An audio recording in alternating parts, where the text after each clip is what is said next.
Dedico este vídeo aos apoiadores deste canal, Jorge Lula Barreto.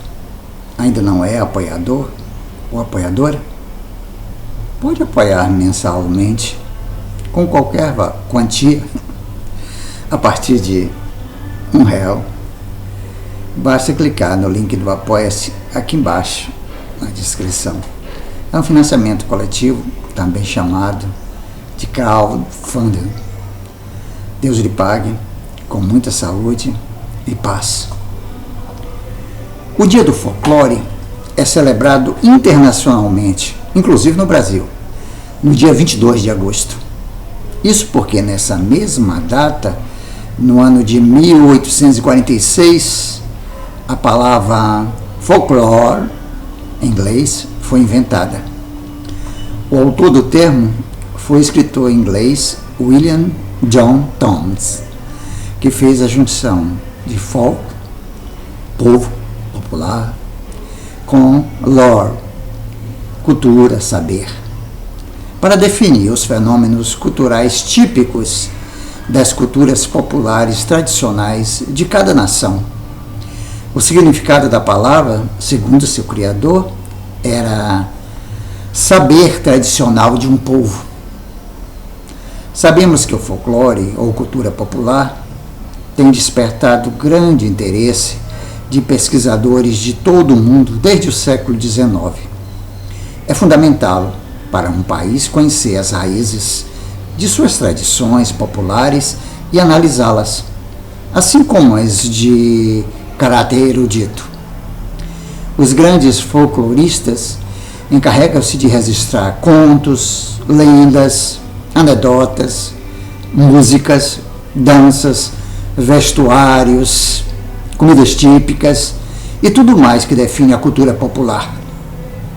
No Brasil, o Dia do Folclore foi oficializado em 17 de agosto de 1965 por meio do decreto número 56.747, assinado pelo então presidente militar Humberto de Alencar Castelo Branco e por seu ministro da Educação, Flávio Suplicy de Lacerda.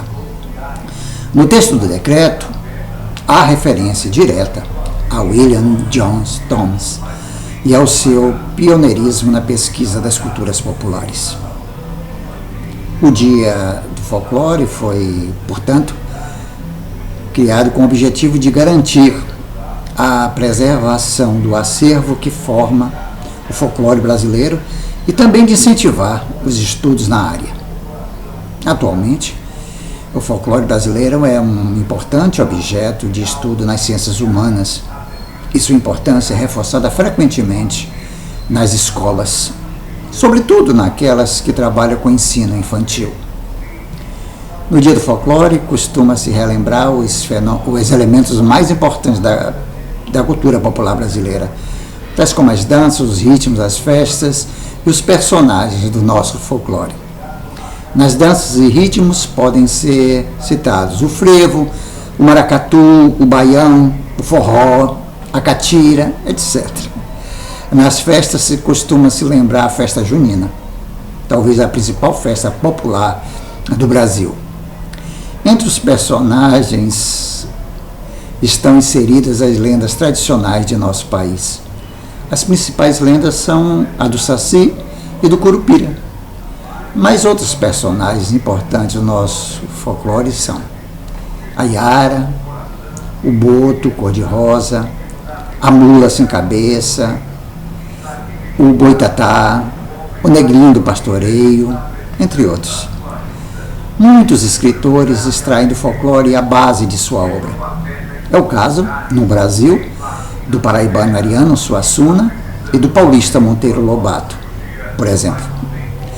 Entre os folcloristas brasileiros, os mais notáveis são Mário de Andrade e Luiz da Câmara Cascudo. Desse último partiu a realização do Dicionário do Folclore Brasileiro, uma obra de referência que é responsável por manter viva a cultura popular das várias regiões do Brasil. O folclore brasileiro é de uma riqueza notável, e isso foi resultado da influência de culturas e de diferentes povos indígenas de diferentes povos africanos e dos europeus, sobretudo dos portugueses.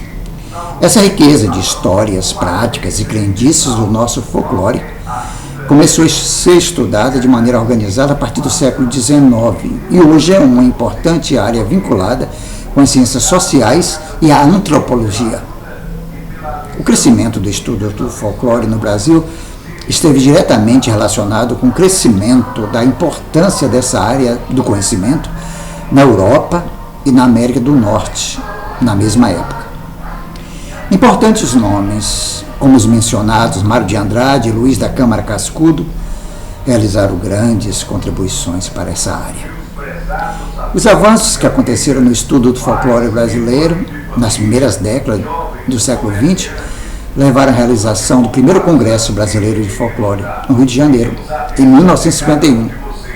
Lá foi emitido um documento chamado Carta do Folclore Brasileiro, que serviu de base para guiar os estudos da área nas décadas seguintes.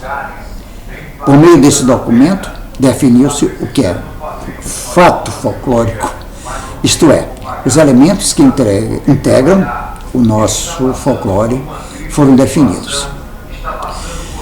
Em 1995, durante o 8º Congresso Brasileiro de Folclore, realizado dessa vez em Salvador, os especialistas chegaram a novas conclusões a respeito de questões relativas ao nosso folclore.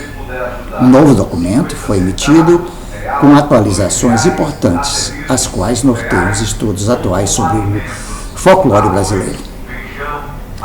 O folclore brasileiro também tem espaço na Constituição Federal, promulgada em 1988. Os artigos 215 e 216 garantem o direito a todos os brasileiros de exercerem manifestações culturais e definem que a cultura popular brasileira deve ser incentivada e que a sua preservação deve ser defendida.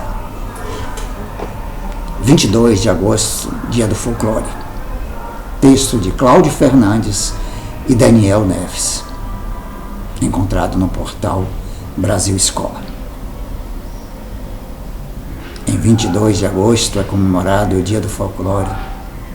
Personagens como Saci Pererê e o Curupira fazem parte do folclore brasileiro e estão na capa deste vídeo. Gostou também de saber mais sobre folclore? Então, curta, compartilhe, comente, se inscreva neste canal, Jorge Lula Barreto, e ative o sininho para receber as notificações. 2 vídeos novos curtos todos os dias, um pela manhã e outro à tarde. Uma live semanal todas as quintas-feiras, das 19 às 20 horas. Literatura, música, política, espiritualidade, teatro, cinema, humor, amor, sexualidade, tudo junto e misturado, como a própria vida. Obrigado pela força.